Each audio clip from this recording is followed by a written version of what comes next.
बचना है तो इनके साथ हुस्न सलूक करो, इनके साथ अच्छा रवैया करो, इनके साथ अच्छा बर्ताव करो, क्योंकि अगर तुमने ये चांस खो दिया तो अज़ाब तुम्हें पालेगा।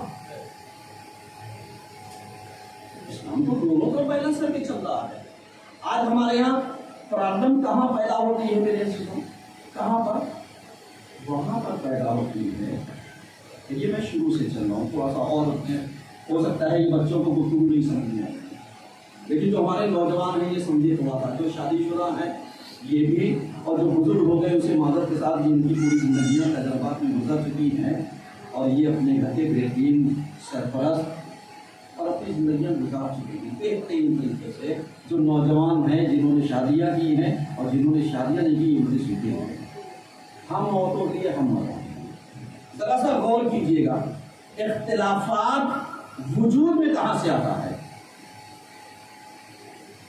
वहां पर वजूद में आता है कि जहां पर यानी हम मैरिज लाइफ को एक तकाबुल के नजरिए से देखते हैं। तकाबुल का मतलब क्या होता है? यानी अगर तुम हमारे साथ अच्छा बर्ताव करोगे तो हम भी करेंगे, अगर तुम हमारे लिए रहम दिल हो तो हम भी तुम्हारे लिए रहम दिल। देखिए मैं लफ्जों का जरा सा यानी इस्तेमाल कर रहा हूँ।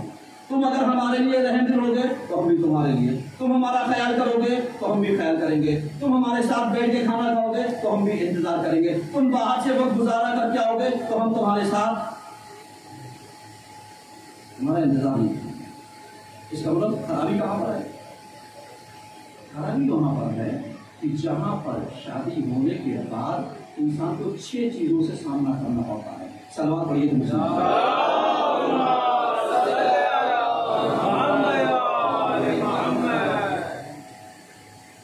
6 चीजों का सामना करना पड़ता है। वो 6 चीजें क्या हैं?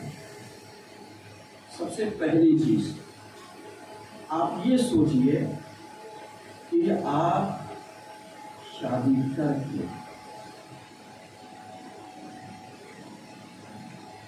जो लाए हैं वो घर की नौकरानी नहीं लाए, काम वाली नहीं लाए। हमारे यहाँ सबसे बड़ी प्रॉब्लम क्या होती है? सबसे बड़ी प्रॉब्लम ये होती है कि हम शादी करने के बाद, आप बताइए जिस लड़की की उम्र 18 साल 20 साल 22 साल हो, उससे आप तवक्को रखें निचोटी की मौका। हमारे यहाँ क्या होता है? बस ऐसे लगता है कि हमारी बेटी की शादी नहीं हुई तो बच्चा है वो, और जैसे ही शादी हुई 2-4 दिन बाद वो बिल्कुल एकदम निचोड़ हो जाए। ऐसे नहीं। यही चीज आप पलटिए लड़कों के लिए है कि जैसे ही लड़के शादी कर लेते हैं तो यही माँ बाप जो उनका लाडला और प्यारा होता है, सेम नजरिया क्या हो जाता है? चेंज हो जाता है, और यही कहने लगते हैं साहब ये तो शादी होने के बाद क्या हो गया? क्या हो गया? बदल गया, बदला या जिम्मेदार हुआ। यानी अल्फाज खता कहां पर कर रहे हैं? जहां पर वो अपनी जिम्मेदारी निभाने के लिए खड़ा होना चाहता है, वहीं पर माँ बाप यानी एतराजात का तीर चलाना शुरू कर देते हैं। यानी वो माँ बाप जो कभी शादी से पहले अपने बच्चे से अपना खर्चा नहीं मांगना चाहते थे, शादी होने के बाद लाओ जितना कमाते हो, इसलिए पाला तो मैंने है, परवरिश मैंने की है, मैंने तुम्हें बड़ा किया है, मैंने तुम्हें इतना बड़ा कर दिया है, इसके जिम्मेदार हमें। तो आप बता दिए, अगर ये आपको रखना था तो पहले ही रखा होता, शादी के बाद क्यों रखा? है प्रॉब्लम या नहीं है? है। यही जड़ है, यही जड़ है। इस्लाम ने क्या कहा? इस्लाम ने कहा नफका ज़ौजा का वाजिब, माँ बाप का नफका। सिस्टमी साहब की वेबसाइट पर जाइएगा, देखिएगा तो उनके यहाँ सवाल जवाब के सेशन में अगर देखिएगा तो उसमें बहुत सारी चीजें पाई जाती हैं जिन्होंने लिखा कि माँ बाप का नफका वाजिब नहीं है। ताकीद की गई है कि आप इनका ख्याल करें, उसमें अखलाक रखें। हमारे यहाँ क्या होता है, हमारे यहाँ ये होता है कि जो गुंजाइश होनी चाहिए वो हम गुंजाइश को क्या कर देते हैं, खत्म कर देते हैं। और जब गुंजाइश को खत्म कर देते हैं तो जाहिर सी बात है शुरुआत में अखराजात बढ़ते हैं। इसको कौन मिलेगा, इसको कौन उठाएगा? अगर यहीं पर हम तकादा करने लगे, अभी जैसे एक बाप अपने बेटे को बिजनेस के लिए पैसा दे और पैसा देने के बाद फौरन ही वो जोड़ ले कि साहब 15 लाख रुपए हमने तुम्हें बिजनेस के लिए दिया, तो इसका जो प्रॉफिट पर डे होगा हमें कितना मिलना चाहिए? लो तुम कम से कम 25,000 रुपए देना शुरू करो। देगा? दे नहीं पाएगा। क्यों? कैलकुलेशन है, क्योंकि हमने औलाद को पैसा दिया बिजनेस करने के लिए, उसको मौका नहीं दिया, उसको मौका नहीं दिया। बस यही चीज एक शादीशुदा लाइफ के लिए होती है कि माँ बाप बहुत ही प्यार से, बहुत सारे अरमानों से, चाहे बेटी हो या बेटा, शादी करके लेकर के आते हैं, लेकिन उनको एडजस्ट होने का मौका नहीं देते। एडजस्ट होने का मौका दे दें तो जिंदगियां गुलजार हो जाए। तवक्कुआत क्या होती है कि अगर मालूम लिया तीसरे चौथे दिन, 5वें दिन, 7वें दिन उसको अगर चूल्हा चुला दिया गया और ये कह दिया गया साहब ये बना दिया, अब ये पूरा खाना बनाए, अल्लाह के बन गए। क्या इससे पहले घर में खाना नहीं बनता था? बनता था, लेकिन क्यों एक्स्ट्रा बोल ज्यादा किया? सिर्फ इसलिए कि तस्वुर यही है कि घर में काम करने वाली आई है। इस्लाम ने क्या कहा? कहा काम करने वाली नहीं आई है, ये अपने शौहर के लिए सुकून बनना चाहिए। तो वो जिस मकसद के लिए आई थी उस मकसद से अलग हटा करके उसको दूसरे काम पर लगा। कपड़ा धोने के लिए फिर सारे घर वालों कपड़े ला दिए गए, चलो जाओ धो। सीरत फातिमा को नहीं पढ़ा, सीरत ज़हरा को नहीं पढ़ा कि जहां पर जनाब फातिमा ज़हरा ये बताना चाहती है कि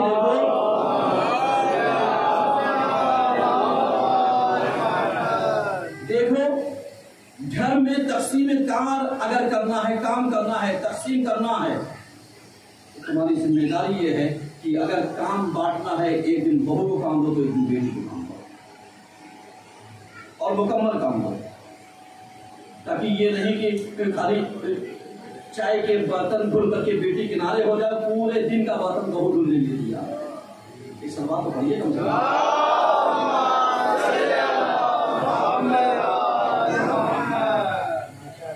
समझिएगा, ये नहीं होना चाहिए।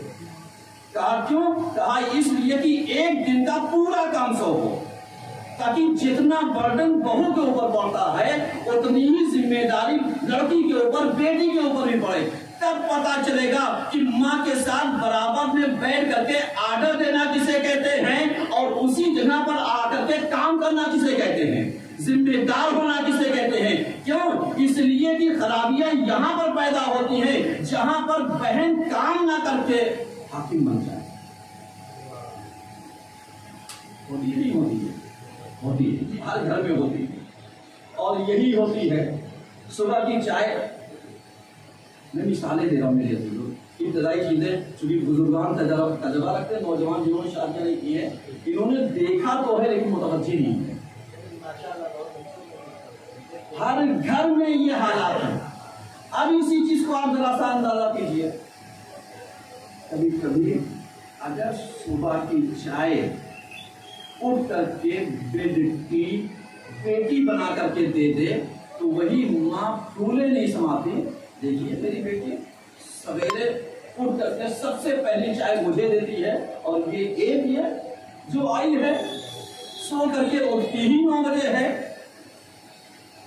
ये कंपैरिजन जो है ये है, क्योंकि उसके ऊपर जिम्मेदारी नहीं है जो सवेरे उठा है, इसके ऊपर अपने शौहर की जिम्मेदारी है, क्योंकि इसके ऊपर जो है वो शौहर की इताअत फर्ज है, तो अब इसे भी थोड़ा सा मौका दो एडजस्ट होने का, इसलिए कि यहाँ पर कंपेयर करोगे, ये पहले उठते हैं, ये बाद में उठते हैं, इन्होंने चाय बनाया, उन्होंने नाश्ता बनाया, इन्होंने खाना बनाया, उन्होंने शाम की चाय दे दी, तो अगर इसी में उलझ जाओगे तो ना बेटा हाथ में रहेगा ना बहू हाथ में रहेगी।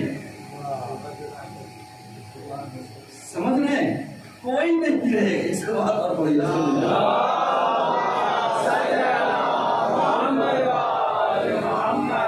कोई नहीं रहेगा। क्यों नहीं रहेगा? इसलिए कि इसके जिम्मेदार कोई और नहीं, माँ बाप। इसके जिम्मेदार कौन होगा? माँ बाप होंगे। यही माँ बाप पहले इतना तंग कर दें, इतना तंग कर दें, इतना तंग कर दें कि वो अलग होने पे तैयार हो जाए, और जब अलग हो जाए तो यही माँ बाप घर घर जाकर के रोने लगे। बताइए कि जब से शादी करके ये मेरे बेटे को अलग कर दिया, जब से शादी करके ये मेरे बेटे को अलग कर दिया। ये नहीं कह रहे कि हमने तंग करके अपने बेटे का सुकून छीन लिया। अगर सुकून बरकरार रखा होता, बैलेंस रखा होता, तो ना बेटा कहीं जाता ना कहीं बहू जाती। क्योंकि हमारी नजर में सीरत फातिमा होती, हमारी नजर में सीरत ज़हरा होती, जहां पर जनाबे फातिमा ज़हरा ने एक घर की कनीज के साथ बर्ताव क्या किया। एक दिन का काम तुम करोगी तो दूसरे दिन का काम हम करेंगे। तो जब मालिका और शहजादी ने, कनीज और शहजादी ने जब ये तरीका हमें दिया है, तो हम बहू और बेटी में तक़सीम कार क्यों नहीं कर पा रहे? यही तक़सीम कार कर दे, बहुत अच्छा हो जाएगा। कभी कभी ये बात जो अब कहने जा रहा हूं, ये शौहरों से कहने जा रहा हूं। एक बात पढ़िए,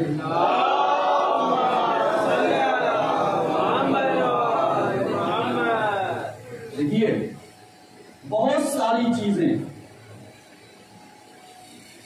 जो डिपेंड करती है ये आपके बोल वचन पर, बोल वचन पर। ये जो आपका लहजा, ये लहजा, ये तरीका, ये सलीका, ये बहुत जरूरी है। मसलन अगर तुम अपनी ज़ौजा को अपने घर वालों के सामने बेएहतरामी से नहीं पेश आओगे, किसी की हिम्मत नहीं पड़ेगी कि कोई पेश आए। कहा क्यों? इसलिए इस्लाम कहता है कि ये जो आई है ये सिर्फ तुम्हारे भरोसे आई है, माँ बाप के भरोसे नहीं। अब अगर उसका एतमाद तुम्हारे पर से ही उठ जाए तो बताओ वो जिस घर में आई है वो किसके भरोसे रहेगी? तुम ताकत बनो, तुम हिम्मत बनो, तुम उसका हौसला बनो, तुम उसको वक्त दो, तुम अपने लबो लहजा को कंट्रोल में रख करके इजहार मोहब्बत करो। जैसे शहजादी करती थी, कहती थी बेनफ्सी अंता या अबुल हसन, यानी मेरी जान कुर्बान हो जाए ऐ अबुल हसन आपके।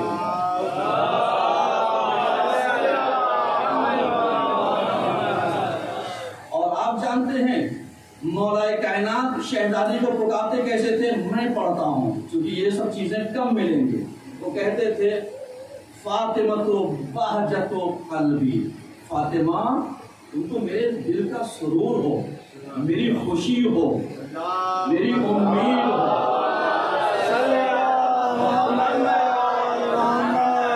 तो ये जितने शौहरे नामदार होते हैं इन्हें क्यों शर्म आती है इजहार मोहब्बत करने में?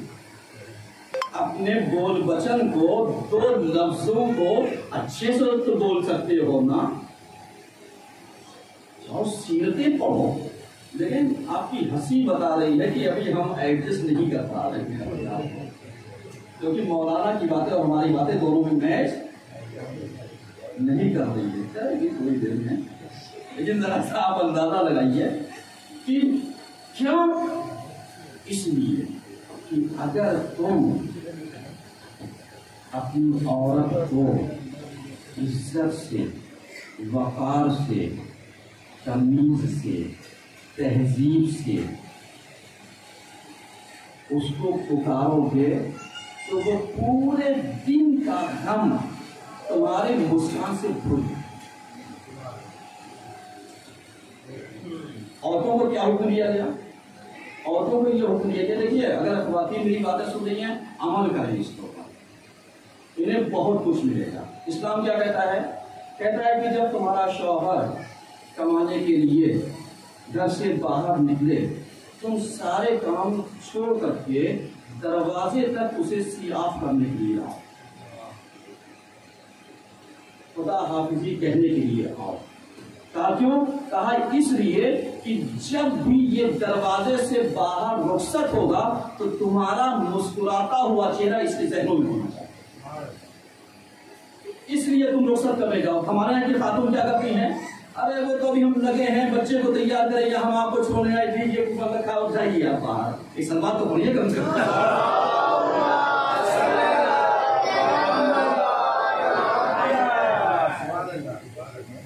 इस्लाम क्या कहता है? कहता नहीं, सारे काम छोड़ो, जाओ रुखसत करने के लिए। कहा क्यों? इसलिए जाओ ताकि तुम्हारा अखलाक, तुम्हारी आदत, तुम्हारी अदा, तुम्हारा ये पहलू, तुम्हारा ये मुस्कान, तुम्हारा ये हसीन चेहरा, तुम्हारी ये स्क्रीन पर आई हुई बेहतरीन तस्वीर उसके कल्ब के ऊपर, उसकी मेमोरी में जाकर के फीड हो जाए। और जब उसके आने का वक्त हो तो सारा काम छोड़ करके दरवाजे पर उसका इंतजार करो। तुम्हें पता है हमारा शौहर कब बजे आएगा, उसका इंतजार करो। और इंतजार ऐसे ही नहीं, आते ही साथ उसके लिए कम से कम पानी का गिलास तुम्हारे हाथों में होना चाहिए, चाय आमादा होनी चाहिए, नाश्ता आमादा होना चाहिए। कहा क्यों? कहा इसलिए कि जब वो दिन भर का थका हुआ, हारा हुआ आएगा, तो जब गया था तो तुम्हारा मुस्कान चेहरा देख करके गया था। अब जैसे ही दाखिल होगा तो बाहर की थकावट छोड़ करके घर के अंदर का बेहतरीन माहौल उसको फिर रिकनेक्ट कर देगा।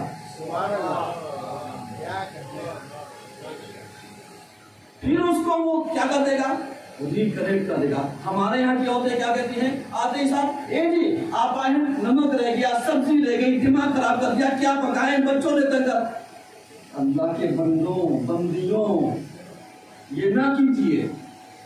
क्यों? इसलिए कि शौहर जब भी घर में आए उसको आर्डर ना हो। पहले ख्याल करो, इस्लाम की तालीमात बता रहा हूँ, हालात नहीं पढ़ रहा हूँ।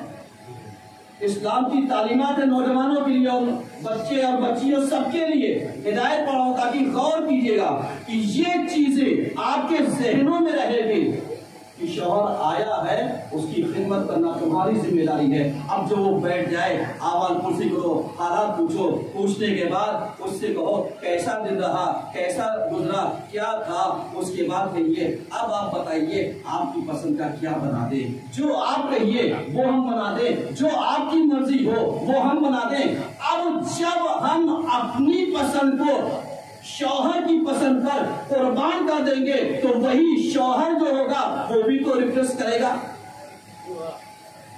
अब जब ये पलटा करके क्या कहेगा? अरे जो तुम्हें पसंद हो वो तुम बना लेना, क्योंकि तुम्हारी पसंद में मेरी पसंद है। अब यही रवैया अगर औरत कर ले, जो तुम्हें पसंद है वो हम बना लेंगे, प्रॉब्लम क्या हो जाएगी?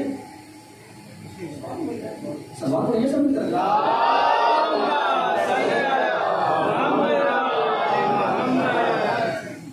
बात पहुंचा पा रहा हूँ या नहीं पहुंचा पा रहा हूँ?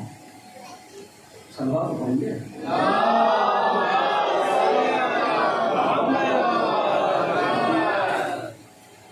और कीजिएगा, बस आखिरी बात में बयान को समेट हम अपनी बातें आई आगे अगली मजलिस में कुछ सुनिएगा, कुछ नहीं सुनिएगा।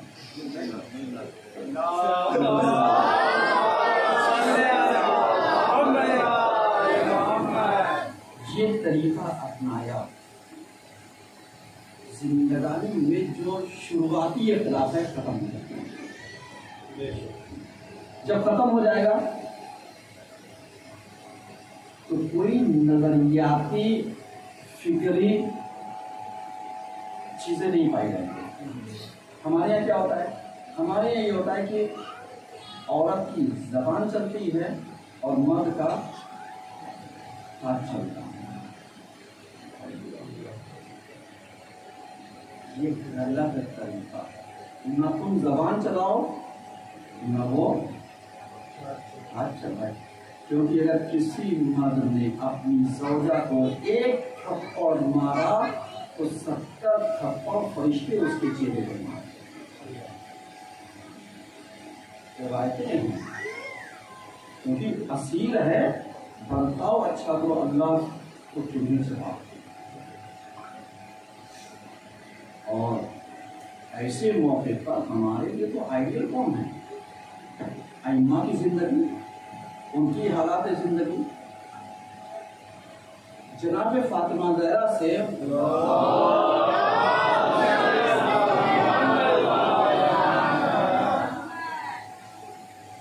रसूलुल्लाह ने यही कहा था, फातिमा देखो तुम अली से कोई ऐसा सवाल नहीं कर देना जो अली के तवान में ना हो। तवान का मतलब ताकत, अख्तियार में ना हो, ऐसा सवाल ना कर देना।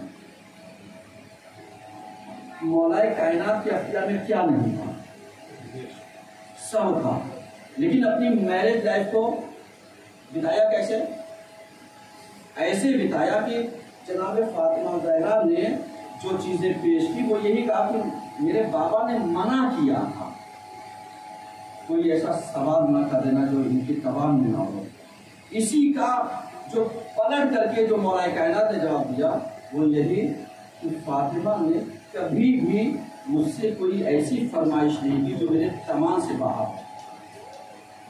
इसका मतलब क्या हुआ? इसका मतलब ये हो गया कि आज नौजवान बच्चों और बच्चियों को, ये जितने भी नौजवान यंग हैं जो अपने अभी मेच्योरिटी लाइफ में नहीं पहुंचे हैं, इनको एक तरीका ये दिया कि देखो अगर शौहर की आमदनी कम हो तो बेजा खर्ची इसके ऊपर लादना नहीं, ये कह के न बढ़ा देना कि साहब हम नहीं जानते, हमारा पूरा होना चाहिए, तुम चाहे जहां से ला कर देता रहो। यही चीज अगर औरत सीख ले, ये जो ज्वाइंट फैमिली में जो फैमिली प्रेशर होता है ना, ये बहुत, और यही प्रेशर जो होता है इंसान को क्या कर देता है, अच्छी खासी जिंदगी को अजीरन बना देता है, अच्छी खासी जिंदगी को बर्बाद कर देता है। अच्छे खासे 2 रोटी सुकून से खा रहे थे, हमने तन कर दिया साहब हमें ये चाहिए, आईफोन चाहिए, अब चाहे जहां से आप ला करके दीजिए, तो अब आप बता दीजिए 35,000 लेकर के 1 लाख 1.5 लाख का आईफोन कहां से ला करके देगा? और एक खातून को आईफोन की जरूरत क्या है? कौन सा तुम्हें बिजनेस चलाना है? अब वही नजरिया जो फेमिनिज्म का था कि साहब क्योंकि हम मर्दों के बराबर हैं, अगर तुम बिजनेस कर सकते तो हम भी कर सकते हैं, तुम बाहर निकल सकते तो हम भी निकल सकते हैं, तुम कमा सकते हो तो हम भी कमा सकते हैं। एक टाइम तुम खाना बनाओ, एक टाइम हम खाना बनाएं, एक टाइम तुम बच्चे को संभालो, एक टाइम हम बच्चे को संभालें। इसलिए कि हम उस उसमें हैं जो आज के मॉडर्न दौर में जिंदगी बसर कर रहे हैं। तो ये याद रखना, ये दुश्मन का बनाया हुआ और चला हुआ वो चाल है जो ये चाहता है कि लोगों के दरमियान से सुकून को वो छीन ले। इसलिए कि पैगंबर ने हमें अगर सीरत ना दी होती तो हम अपनाते। पैगंबर ने सीरत क्या दी? पैगंबर ने सीरत यही दी कि याद रखना या अली, शादी होने के बाद तुम्हारी जिम्मेदारी ये है कि घर का जितना बाहर का काम होगा वो तुम करो, और फातिमा जितने घर का अंदर का काम होगा वो तुम अंजाम दोगी। तक़सीम कार कर दिया। अब अगर यही चीज ये हमारे नौजवान समझ लें, यही हमारे घर की खातूनें समझ लें कि ये जो घर के अंदर की होम मिनिस्ट्री है, इसको आप समझ, ये आपकी जिम्मेदारी है। हाँ, कभी तबीयत खराब हो जाए, बीमार दुखी आजार हो जाए, तो शौहर इल्म का, जैसे मौला कायनात करते थे। हमारे यहाँ क्या होता है,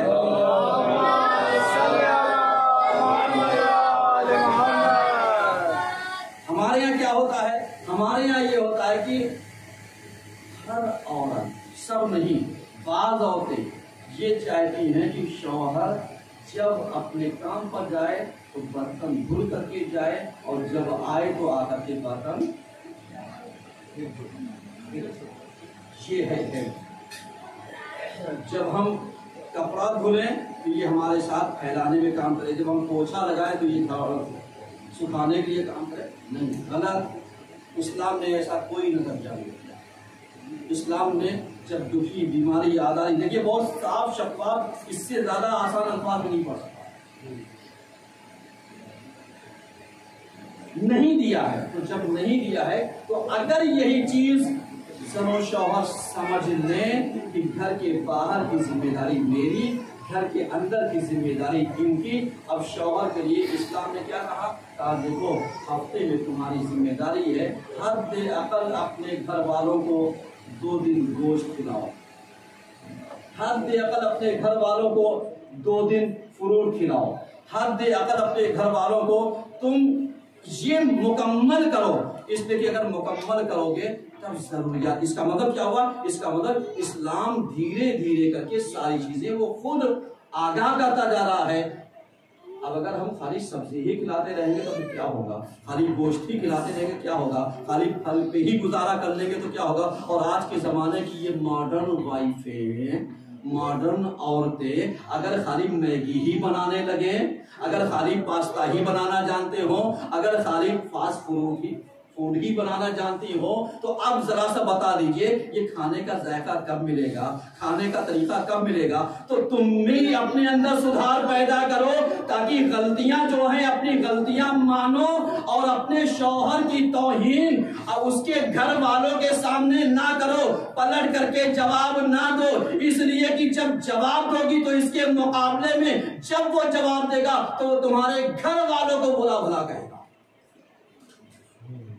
और जब घर वालों को बुरा भला कहेगा तो इख्तिलाफ कंट्रोल में नहीं होंगे, बढ़ते चले जाएंगे। बस यहीं पर मैंने रोक दिया, बकिया अगर हालात ने साथ दिया तो गुफ्तगू आगे बढ़ाऊंगा, और नहीं तो फिर यहीं पर मेरी तरफ से भी गुफ्तगू मुकम्मल नहीं हुई है, लेकिन दरअसल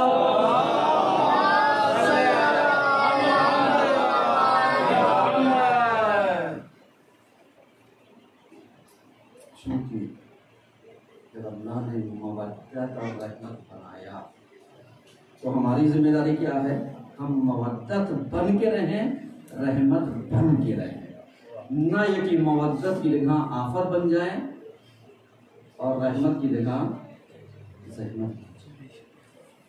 क्योंकि हमारे सामने आइडियल किरदार अगर देखना है तो जनाब लबाबा का,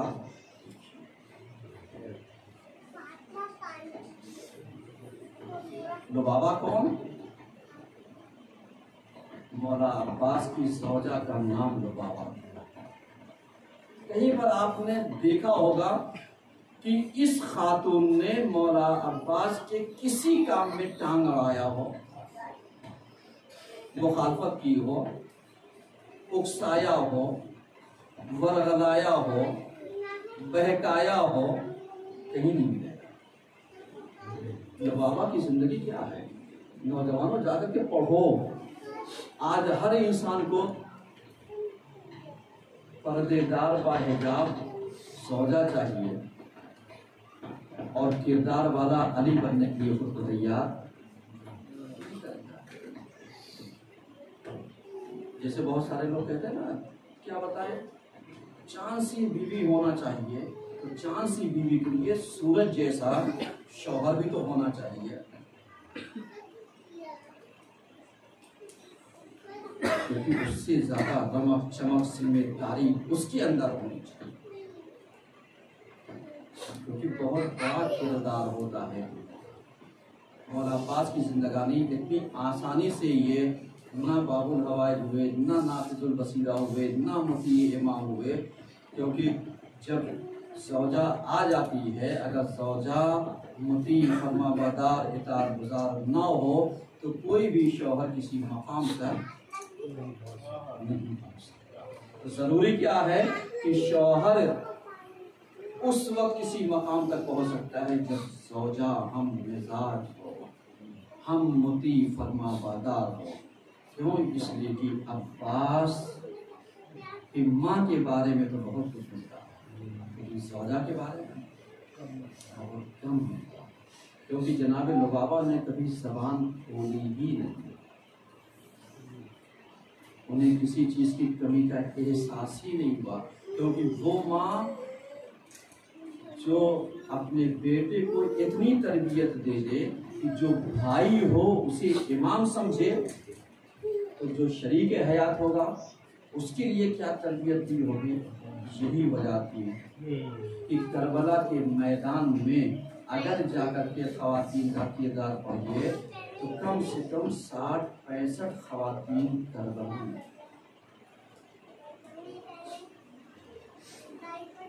अलग गिनती हो सकती है तो, लेकिन जो थी इनका किरदार पढ़िए बहुत बड़ी चीज़ है।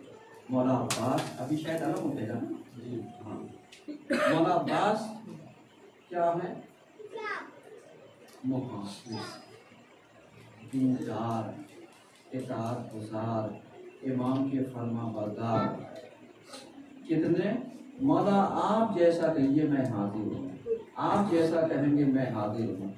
और कहीं पर आपको दिखा कि मौला अब्बास अपने बेटे के लिए कुर्बान हुए हों?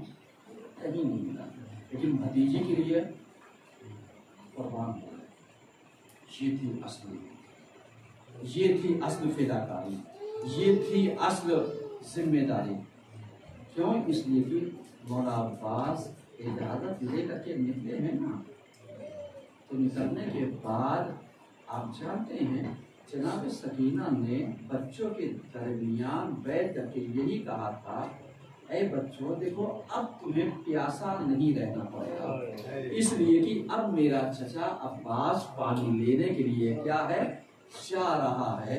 और उसके बाद खुश्क मशकीज़े को अपने चचा के हवाले किया और कहा चचा जान बच्चे मुंतज़िर रहेंगे, इसलिए कि आप जा रहे हैं और हमें उम्मीद है। ये जुमला हमारे एहसासात के लिए है जिसको मैं पढ़ रहा हूँ कि कहते जनाब सकीना कहती हैं बच्चे मुंतज़िर रहेंगे और इतना ख्याल कीजिएगा आपकी भतीजी इंतज़ार कर रही है। अल्लाह अकबर। अब भतीजी को क्या पता था कि जिसका वो इंतज़ार कर रही है वो अब कभी नहीं आएगा, वो अब कभी नहीं आएगा। और यही वजह थी कि जब मौला अब्बास तराई के किनारे आराम करते थे ना, तो इमाम हुसैन अलैहिस्सलाम उनके पास जब पहुंचे हैं तो जानते कैसे पहुंचे हैं?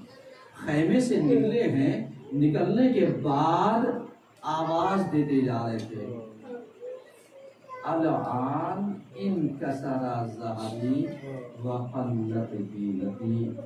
ए भैया अब्बास, अब ये कमर जवाब दी गई है, मैं कैसे तुम तक आऊं, इसलिए कि मुझे कुछ नजर नहीं आ रहा है। अकबर चले गए थे, अला दुनिया बाधा कलाफा, मेरी दुनिया अंधेर हो चुकी थी, तुम छोड़ करके चले गए, अब मुझसे कमर से उठा नहीं जा रहा है। आवाज देते जाते हैं। एक मर्तबा तारीख लिखती है कि इमाम हुसैन अलैहिस्सलाम ने झुक करके कुछ उठाया। अब जब उठाया तो जानते हैं क्या उठाया?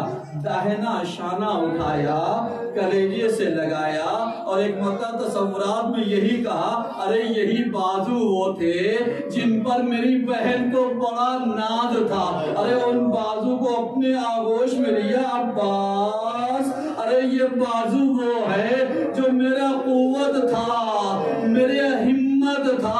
और उसके बाद कुछ दूर और बढ़े, देखा दूसरा बाजू है, उसको उठाया, खूब गिरिया किया। अब जब अब्बास के पास पहुंचे हैं ना, तो पहुंचने के बाद देखा अभी अब्बास जिंदा है।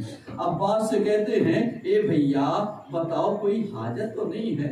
कहा मौला कोई हाजत नहीं है। कहा कोई हाजत नहीं है। तो एक पता हुसैन ने अपने दिल के अरमान को इकट्ठा किया और एक रिक्वेस्ट की, गुजारिश की। कहा ए अब्बास, तुमने पूरी जिंदगी मुझे आका कहा, आज मैं चाहता हूँ भाई कह दो।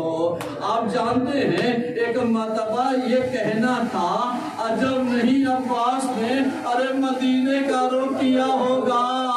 ए अम्मा उम्मुल बनीन, अरे आप अपनी कसम को वापस ले लीजिए, इसलिए कि जब हम मदीने से चले थे ना तो आपने दाहिना हाथ अपने सर के ऊपर और बाया हाथ अरे रोज़े रसूल पर रखवा करके यही तो कसम दिया था ना। ए अब्बास, अरे वादा करो जब तक जिंदा रहोगे हुसैन को आका ही कहोगे। जज़ाकल्लाह। आखिरी जुमला है, खूब महसूस होंगे, खूब मसाब होंगे, रो लीजिए, इसलिए कि रोने का मौका मिलेगा नहीं मिलेगा। इसलिए मैंने बार बार कहा है, मैं मौला अब्बास के मसाब नहीं पढ़ पाता हूँ, मुझसे नहीं पढ़ा जाता। लेकिन आप जानते हैं अजब नहीं एक मर्तबा ये भी तो कहा होगा कि हाँ कह देंगे, लेकिन यहीं पर भाई भाई में गुफ्तगू होती है। एक पहलू और सुन लीजिए। एक मर्तबा अब्बास ने इमाम हुसैन अलैहिस्सलाम से अपने दिल की ख्वाहिश रखी। कहा आका, एक आंख में खून है, एक आंख में तीर है, और अब आपसे गुजारिश ये है कि जब मैं पैदा हुआ था तो मैंने आपकी ज़ियारत की थी। अब जब मैं इस दुनिया से जाना चाहता हूँ तो मैं चाहता हूँ आपकी ज़ियारत करो। मौला, अरे खून को साफ कर दीजिए। अब क्या था, इधर अब्बास ने ज़ियारत की, उधर हुसैन ने कहा ए भैया, अरे एक मर्तबा भाई कह दो। जैसे ही भाई कहना चाहा, अरे फातिमा आ गई।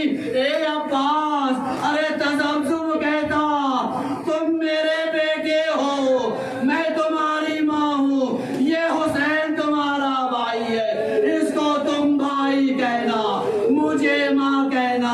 आज से मैं तुम्हारी माँ हूँ, ये तुम्हारा भाई है। वसयअलमुल लज़ीना ज़लमू अय्युल क़लबी यन्क़लिबून इलाही बिहक़्क़ि ज़हरा व फ़ातिमा व अबिया।